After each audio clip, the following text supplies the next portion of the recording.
Massaging and stretching that knot in your upper back is a good way to make it worse long term. A lot of people have slumped and rounded forward shoulders.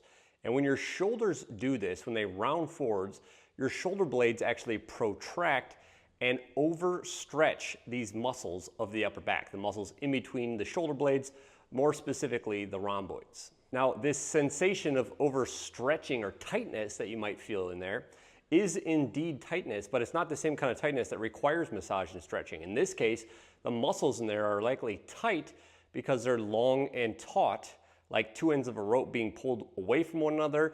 They're long and tight like a guitar string. What you're likely going to need to fix that knot in there for good is the following: strengthening of those muscles, stretching and massage of your pecs, working on your thoracic spine mobility, and working on the expansion of your rib cage. I'm going to show you how to do all of those things today in this video. Let's go. The first thing that you're going to want to work on is massaging and stretching the pectoral muscles. Mainly the pectoralis minor, which is kind of a muscle right here, a little bit more vertical, but also the pec major as well. There's a couple different ways that you can massage these muscles. You can stick a ball in there. You can use a percussion massage gun like this and just kind of blast the pecs for 30 seconds. You could use a Theracane as well. But whenever we have a muscle that's short and tight, we want to massage it and then stretch it first. Why are we focusing on this when we're talking about the knot in between your shoulder blades? Well, the pecs, when they get tight, they can both internally rotate the arm bone, turn the arm in like this, and because the pec major attaches on the humerus here, or on the sternum, and at the humerus, when it's short and tight, it can pull the shoulders forwards, okay? Both of these kind of positions, internally rotated and rolled forward shoulders, this is what elongates and makes long and taut those muscles of the upper back. So a lot of times, if we are going to be massaging anything here, it should be the muscles at the front of the shoulder, the pecs. So you want to spend about 30 seconds each side working on that. Now that we've massaged the pecs, we want to stretch the pecs, elongate them, okay? But we don't want to do any just random type of chest or pec stretch. We want to do the most effective style of stretching that I've ever discovered, which is called pails and rails. That's an acronym for progressive angular isometric loading and regressive angular isometric loading. Basically, my favorite way to stretch the pecs is like this. You're going to get into kind of a doorway position stretch where your arm is up. If we want to kind of make it focused on the pec minor, about 45 degrees, not directly off to the side, kind of up here at an angle. And then basically you're going to kind of rotate your chest, you're going to turn your chest away from the arm that is being stretched. You should feel a nice stretch on your pecs in this position, okay? You can experiment with different angles. Some people prefer their arm to be lower to feel the stretch on their pecs. Some people like their arm to be higher. You might need to do different things with your body. Whatever position that you need to put yourself in to feel maximum stretch right here, that's the position that you want to put yourself into. And instead of just holding this position isometrically, or statically rather, which is just hanging out here like what I'm doing now, the most effective way to stretch these things is to contract the muscles that we're trying to stretch while we're stretching them, and then to activate the opposite muscles at the, like right after, okay? The muscles of the upper back. So this is what pails and rails is. It's not going to look like you're doing anything, all right, different from what I'm doing right now, but basically what I'm going to do is I'm going to turn on my pec muscles and push my hand into the rack or the wall or the door frame, whatever I'm using to prop up my arm. That's what I'm doing right now. I'm squeezing these muscles, turning them on while they're elongated, as though I'm trying to swing my arm down like this. The rack or whatever you're using to block the arm, it's preventing motion of the arm, okay? But that's not what's important. What's important is that you're activating these muscles. You're turning them on, squeezing them. You want to build up that contraction, squeeze harder, harder, harder, harder, harder over 15 seconds. Once 15 seconds has elapsed, then you're going to activate the lower traps and some of these other muscles of the upper back, the same muscles that you would turn on to take your arm this way with the stretch, okay? So you're going to squeeze those muscles of your upper back while you're in this stretch position. Again, you're not going to really look any different. It's all about the muscles that are contracting. But you're going to be squeezing those muscles of the upper back now, like you're trying to take your arm further back this way, all right? squeezing those muscles, holding that contraction for 15 seconds as well. That's one round. Again, pecs are elongated, turn the pecs on, pushing that arm into the rack or the wall or the door frame, and then after 15 seconds of that, trying to take the arm back with the position of the stretch. This is going to open up your pecs and make them a lot more loose than just doing a static door frame stretch or door stretch that I used to show in the past. Next, we want to work on directly strengthening the rhomboids and the other scapular retractors, the other muscles that pinch the shoulder blades together. Almost everybody needs this, and it's very simple and easy to train these muscles with a band, right? There's a variety of different movements that you could do, but the easiest and most simple one is just a simple band pull apart, where you grab a band about shoulder width apart, you pull it, pinching your shoulder blades together until the band touches your chest, and then back again. It's that simple. Just like this, okay? I'm not actually gonna touch the chest here, but, because I don't wanna hit my microphone, but keep your abs tight, keep your glutes tight, pull until it touches the chest, and then back.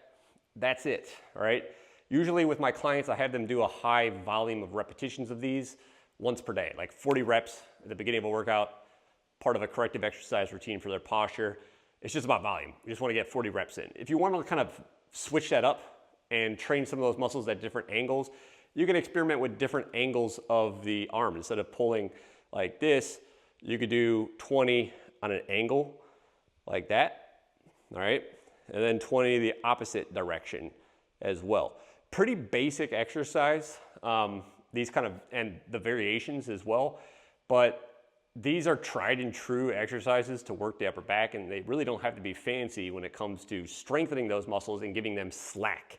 That's what we're trying to do with this, okay? If the upper back muscles are long and taut, which they oftentimes are with that hunched posture, they're like this, two ends of a rope being pulled away from one another. How do I get the tension out of this? I don't stretch it more. I give it slack, like that. That takes the tension out of it. Strengthening these muscles will shorten them and give them slack. And that is why this is a super important drill to do in the mix of the other drills that I'm showing you here today. Not everybody needs this next exercise, but some people do, particularly people that tend to breathe using their belly too much, okay? When you're breathing, you're supposed to basically use your diaphragm, recruit your diaphragm, which is your primary breathing muscle. Okay, it's a dome-shaped muscle inside of your torso. When you inhale, it goes down. When you exhale, it comes up. And the natural movement of this, how we know we're breathing correctly, is when you inhale, the belly will basically distend for the first 2/3 of the inhalation. That's just due to the natural movement of the diaphragm. The last 1/3 of the movement, as your lungs fill up with air, that should cause the rib cage to expand, all right? Some people basically don't expand their rib cage when they're breathing, all right? And they kind of look like this person does on screen here. This is somebody that's breathing only using their belly with almost no rib cage expansion. When the rib cage gets stiff, that can create a bunch of different issues. Issues with your breathing, issues with the upper back, issues with your neck, okay? I want to be clear, not everybody needs this. Some people need to work on diaphragmatic breathing. If you're somebody that, breathes too much in your chest and gets too much rib cage expansion, like this person on screen, all right, way too much chest involvement, we're not hitting that 2/3 belly, 1/3 chest. If there's 2/3 chest and 1/3 belly, then you do not want to practice this, and you actually want to practice diaphragmatic breathing instead. However, this drill is for people that tend to breathe too much using the belly and not enough rib cage expansion. So the body always takes the path of least resistance, all right? If our belly is moving too much and we're not expanding the rib cage as much as we want to be, we can change the setup that we're breathing in to create more resistance at the belly, which will force the body to take the path of least resistance and expand the rib cage more. And that's basically what this does, this drill I'm about to show you right now. So you need a pillow for this. And effectively, you're just gonna cut, it depends on how thick your pillow is, but you can kind of roll it up if you want. But the idea here is to put it on the ribs and on the belly, and then lean over it and kind of get in child's pose position, like this, all right? What what I'm doing here is I'm basically blocking the belly from moving. And now every time I take a breath, the rib cage expands instead. All right? When you're breathing like this, you should be breathing through the nose, taking deep breaths. I recommend doing like 20 of these. And the goal here, like I said, we're creating more tension here so that the rib cage has to expand instead. And you should get like a 360-degree expansion of your rib cage when you're doing this, okay? You should really particularly feel your back, all right? The muscles in between the shoulder blades, kind of working the back of the rib cage, expanding back there, all right? Just give this a shot. See how your breathing feels after you've done 20 or so breaths like this. Again, breathing through the nose.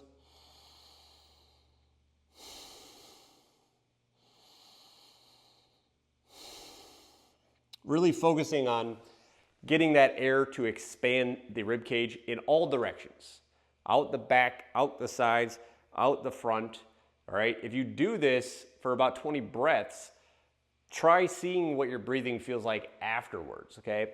If this is really difficult for you to do, you feel very tight in there, then this is probably something that you need to be working on alongside the other exercises. The last thing that we need to be focusing on here is the thoracic spine mobility, all right, your upper back. If your upper back becomes stiff and rigid, and particularly if you have kyphotic posture, which is kind of like a rounded upper back, if it gets stiff there, then you basically get stuck there.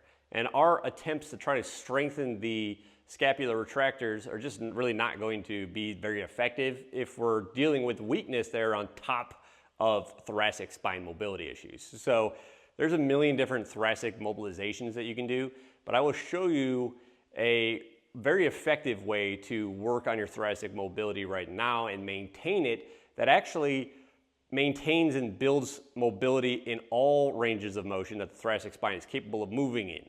All right, a lot of the thoracic mobilizations that I've shown in the past are either just extension and flexion, the arching and bending capacity of the upper back, or rotation. All right, what I'm about to show you right now is a way to work the thoracic spine in all ways that it can move. All right, flexion, extension, rotation, and bending to the side, lateral flexion as well. Let's go. So this is like a modified thoracic spine car, or controlled articular rotation, the way that I like to teach it. So again, the goal here is to build and maintain range of motion in the thoracic spine in all the ways that the thoracic spine is capable of moving in, not just one isolated way, like rotation, extension, or flexion. All right, so basically the way to get set up for this is on the ground, seated, all right, with a stability ball. All right, by being seated on your heels, you're preventing a lot of movement from occurring at the pelvis and the low back, because again, we're trying to mobilize and make more mobile the upper back with this, okay? So in this position, you're gonna grab a ball, kind of hug it tight to your body, and there's a couple steps. Again, what we're trying to do here, don't overthink this either. We're just trying to produce motion and maintain it throughout the entire thoracic spine, every way that it can move. So start here, you're gonna kind of bend forwards, twist to the side, rotate or bend to the side, kind of lean back gradually, extend, so now your back is arched a lot, and then you're gonna kind of do the opposite in reverse here and come back to a starting position. All right, so again, this is one rep.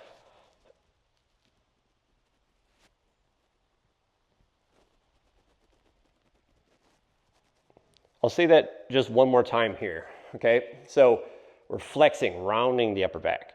We're rotating towards the side. We're bending towards the side. We're slowly starting to extend or arch the upper back until we come into a kind of a neutral extended position. And then we're rotating towards the other side, bending towards it, and then coming back to this starting position, okay? The goal here is to try to make a circle, all right? The biggest circle that you can make. You're gonna be tight the first time you do this, most likely. The goal here is to do a lot of volume of repetitions of this, okay? The more you do this, the more mobile your upper back will become. It's a great way to it's a great thing to do as like a warm up or just part of a everyday mobility routine. So again, neutral position, flexion, rotation, bending towards the side, which is lateral flexion, gradually coming into extension, keep extending until you're back neutral, straight up, rotating the other way, bending the other way, and then coming back to complete the circle. Once you get like used to this, you can be really fluid with it and do lots of different reps. All right, again, it's all about volume with this.